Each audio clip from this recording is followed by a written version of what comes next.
सभी को सादर प्रणाम। पिछले 2 वीडियोस में हमने चर्चा की कि दरबार जिस डीएनए की चिकित्सा कर रहा है उस डीएनए का सही अर्थ क्या है।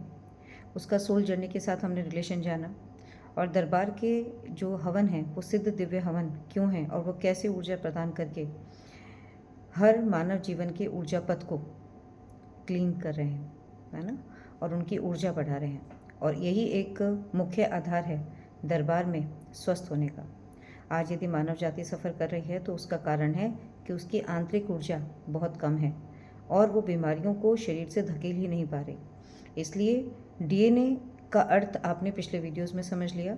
आज हम थोड़ी सी ये चर्चा कर लेते हैं कि जब कोई भी व्यक्ति डीएनए बना रहा है तो उसे मुख्यतः किन किन बातों का ध्यान रखना चाहिए ताकि उसको बेस्ट बेनिफिट मिले। ठीक है, देखिए हमने अब तक के आपने यदि पिछले वीडियोस देखे होंगे तो डीएनए क्या है। डीएनए क्या है, एक कुल के अंदर एक कुल की पूरी शुद्धि, है ना। एक कुल में जैसे आज माता का डीएनए है और पिता का डीएनए है। माता अपने एक अलग कुल से आई हैं, पिता अपने एक अलग कुल से आए हैं।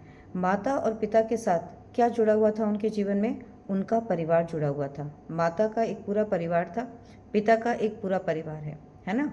तो इन दोनों परिवारों में इनके साथ हर परिवार के सदस्य की अपनी कार्मिक यात्रा, क्योंकि सोल अनंत, मैंने पिछले वीडियोस में बताया है कि आत्मा क्या करती है कि मतलब जब से वो ईश्वर से अलग होती है तब से उसका धरती के ऊपर और धरती के नीचे के लोकों में आवागमन होता रहता है।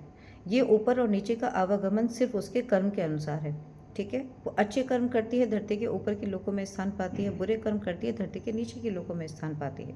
तो माता स्वयं और माता के परिवार में जितने भी लोग हैं उन सबका भी यही कार्मिक बात है।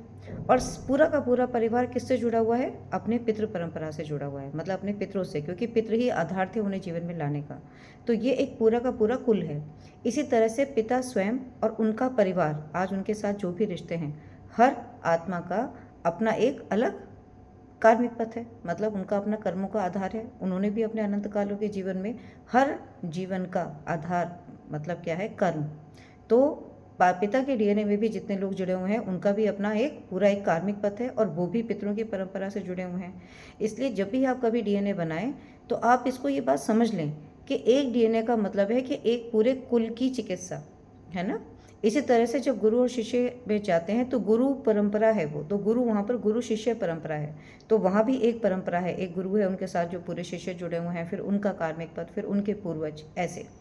तो इस तरह से जब भी कभी डीएनए बनाए तो देखिए, आपने जो लोग दरबार के वीडियोस देख रहे हैं वो तो जानते ही होंगे, लेकिन जो नए हैं वो थोड़ा सा उनको बता सकते हैं कि जब 9 हवन का प्रोसेस आप करते हैं तो उसके बाद आपको एक आरोग्य हवन करना होता है, जिसमें आपका मारण और आपकी बीमारियों के लिए आपको अत्यधिक ऊर्जा दी जाती है, क्योंकि 9 हवन के प्रोसेस में सिर्फ आपके पूर्वज मुक्त होते हैं।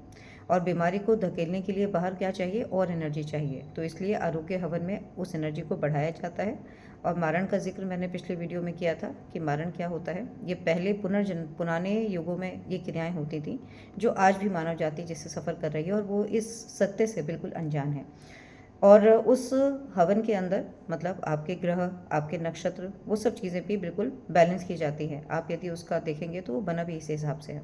ठीक है, तो उसमें आपको वो करना पड़ता है। और वनडे हवन के प्रोसेस में ऑलरेडी मतलब अत्यधिक ऊर्जा होती है, तो वहाँ अलग से कोई मारण का हवन करने की ज़रूरत नहीं होती।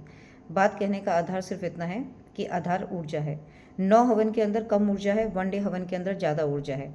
अब कम या ज़्यादा ऊर्जा हवन कैसे दे रहा है वो मैंने पार्ट 2 वीडियो जो अभी लास्ट टाइम बनाया कि करौली शंकर महादेव आश्रम की चिकित्सा मानव जाति के लिए क्यों ज़रूरी है, उसका पार्ट 1 और पार्ट 2 आप देख सकते हैं कि ऊर्जा आपको अलग अलग तरह से कैसे एनर्जी प्रदान कर रहा है। उसमें मैंने उस कंसेप्ट को डिस्क्राइब करने की कोशिश की है।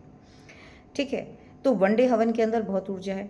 अब देखिए, हर परिवार के अंदर क्या है कि आपको डीएनए बनाते समय मतलब एक तो ध्यान रखना है कि आप, यदि लड़की की मैरिज हो गई है ना, या माता पिता हैं अलग अलग, तो लड़की एक परिवार के अंदर है, वो अपने ससुराल के अंदर है, फिर उसका अपना पिता का पक्ष भी है जहाँ से उसने आया।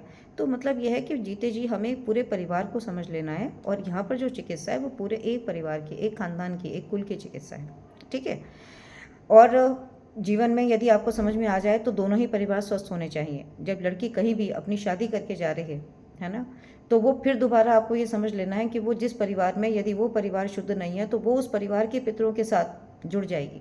शादी के तुरंत बाद, तो फिर उसका ऊर्जा पथ चेंज हो जाएगा। मान लीजिए आपने एक वनडे प्रोसेस कर लिया, आपकी बेटी उस समय अनमैरिड थी, है ना, आपने उसको अपने डीएनए में जोड़ रखा था, तो उसके पास हवन के पुण्य थे, सब कुछ था। जब लड़की शादी होकर जाएगी और उस परिवार ने दरबार के साथ वो नहीं जुड़ा है और उसने अपनी पूरी प्रक्रिया, मतलब जब दरबार से जुड़े नहीं तो उन्होंने कोई प्रक्रिया नहीं होगी, तो लड़की के पास तो अपने पुण्य रहेंगे, लेकिन लड़के के जो पितृ होंगे, है ना, वो अभी भी उसके साथ बंधे रहेंगे। उसके साथ लड़की के साथ क्या नहीं होगा, उसके पिछले परिवार के पितृ नहीं होंगे, है ना।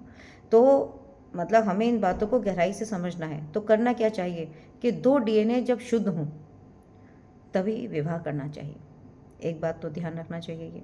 दूसरी बात क्या ध्यान रखनी चाहिए कि एक डीएनए के अंदर आप जितने लोगों को जोड़ रहे हैं, देखिए ये क्या है, इसको पहले एक सीधे तरीके से समझते हैं कि चाहे आप कोई भी प्रोसेस करें, आपको ऊर्जा मिल रही है। 9 हवन के जो प्रोसेस है उसमें ऊर्जा कम है, 1 डे हवन के प्रोसेस में ऊर्जा ज़्यादा है, इसलिए आप बहुत ही जल्दी रिकवर करते हैं, ठीक है। लेकिन इसको भी ऐसे समझिए कि जैसे कि इन्वर्टर है, इन्वर्टर से आप जितनी चीज़ें चलाएंगे तो क्या होगा, इन्वर्टर की बैटरी जल्दी डिस्चार्ज हो जाएगी। मान लीजिए मैं एक पंखा चलाती हूँ, मैं एक ट्यूबलाइट जलाती हूँ, मैं उसके साथ कोई हैवी अप्लाइंसेस चला देती हूँ तो ऊर्जा खर्च हो जाएगी।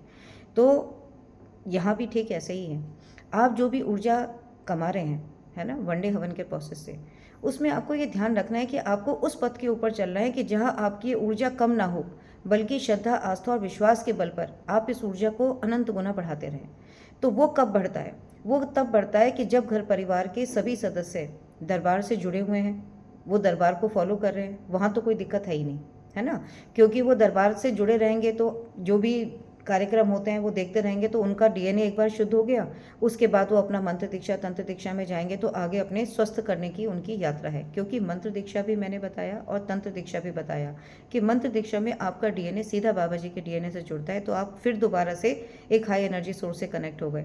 और तंत्र दीक्षा में क्योंकि 21 लेवल हैं, उसके अंदर आपके हर ऑरा के अंदर जितनी भी नकारात्मकता है उसके अंदर हर चक्र की आपकी क्लिनजिंग है ना।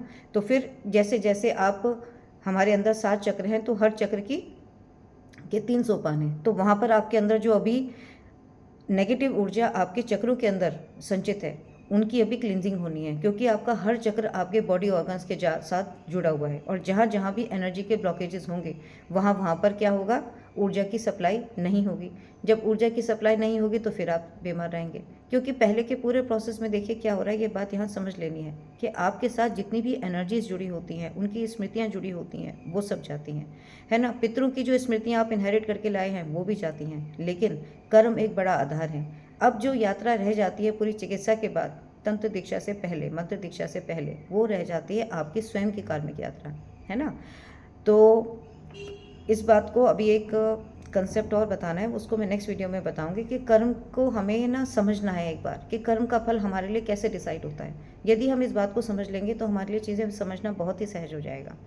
तो इसीलिए हमारी अपनी यात्रा, कर्म की यात्रा के अंदर क्या है कि हमारे अंदर, हमारे चक्रास के अंदर नकारात्मक ऊर्जा है या सकारात्मक ऊर्जा है, वो हमारी खुद की ही कमाई हुई है अनंत जन्मों में, हम जैसे कर्म कर रहे थे। इसलिए आप कभी भी देखेंगे जो लोग दीक्षा लेने के बाद भी जाप करते हैं, उनका भी जो रिस्पॉन्स है, मतलब उनको जो भी अनुभूति हो रही होती है वो अलग अलग होती है। इसी तरह से चिकित्सा तो एक ही है, लेकिन चिकित्सा का जो इफ़ेक्ट है वो अलग अलग है ना।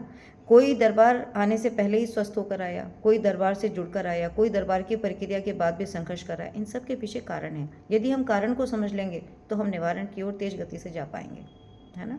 तो इसीलिए जब आप डीएनए बना रहे हैं, मान लीजिए कि आपके घर में बहुत लोग बीमार हैं और कोई ऐसा व्यक्ति है जो बिल्कुल ही असाध्य है ना, तो उसको अत्यधिक असाध्य वो इसलिए हो गया कि उसकी एनर्जी लेवल बहुत ही कम है। और जैसा कि मैंने अपने पिछले वीडियोस में भी डिटेल में बताया कि परिवार का हर सदस्य एक दूसरे के साथ एनर्जी के रूप में जुड़ा होता है। जो भी कर्म आप करते जाते हैं, उस कर्म का अच्छा और बुरा फल परिवार के लोगों में स्वतः ही जाता रहता है। ये एक व्यवस्था है।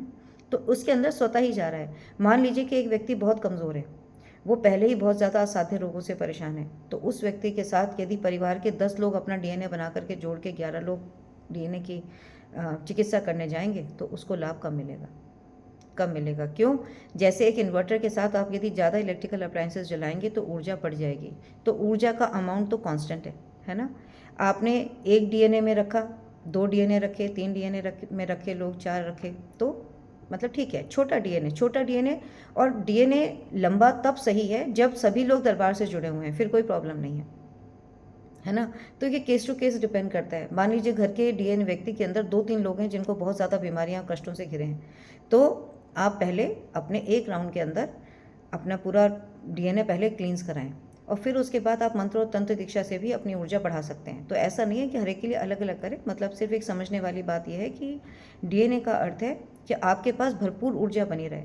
जब आपके पास भरपूर ऊर्जा भी बनी रहेगी तब आप जाप भी करोगे ना, तब आपकी जो स्मृतियाँ हैं ना जाप के दौरान, वो बहुत जल्दी जल्दी कटेंगी, है ना। तो ऊर्जा को हमेशा क्या है कि हमेशा इस पूरे प्रोसेस के अंदर मैंने तो इतना ही समझा कि ऊर्जा से स्वयं को भरपूर रखना है, तभी हम अपनी नकारात्मक ऊर्जा को जल्दी से निकाल पाएंगे।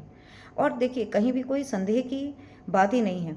जो आज लोग ऐसा समझते हैं कि मतलब या जो आज प्रक्रिया की बात भी थोड़ा कष्ट में है, उनको अपने कारण को समझना पड़ेगा कि आज वो इस पीड़ा को क्यों भोग रहे हैं। ठीक है, मैं अगले वीडियो में इस बात के ऊपर बिल्कुल चर्चा करूंगी, और आप बिल्कुल निष्पक्ष भाव से उस वीडियो को देखना, तो आप स्वयं ही समझ जाओगे कि आज उनके कष्ट का कारण क्यों है ना, या उनके कष्ट का रियल कारण क्या है। और जब तक वो अपने कर्म पथ को चेंज नहीं करेंगे तब तक वो स्वस्थ नहीं होंगे। इसलिए यदि हम ऐसे घर के अंदर डीएनए हैं जो घर परिवार के लोग बिल्कुल मानते ही नहीं और नकारात्मक जगहों पे जा रहे हैं, तो आप यदि उन लोगों को अपने डीएनए के अंदर रखेंगे तो आप कष्ट में रहेंगे। क्यों?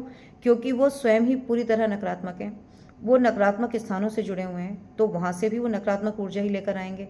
और फिर आप यदि उनको अपने डीएनए के अंदर रखेंगे तो वो नकारात्मक ऊर्जा आपके अंदर सर्कुलेट होती रहेगी। तो सकारात्मक है लेकिन नकारात्मक भी आ रही है, तो ये ठीक वैसे ही है कि एक मटके के अंदर हमने छेद डाल दिया तो पानी तो निकलता रहेगा। तो नकारात्मक, आपकी सकारात्मक ऊर्जा नकारात्मकता में जाती रहेगी।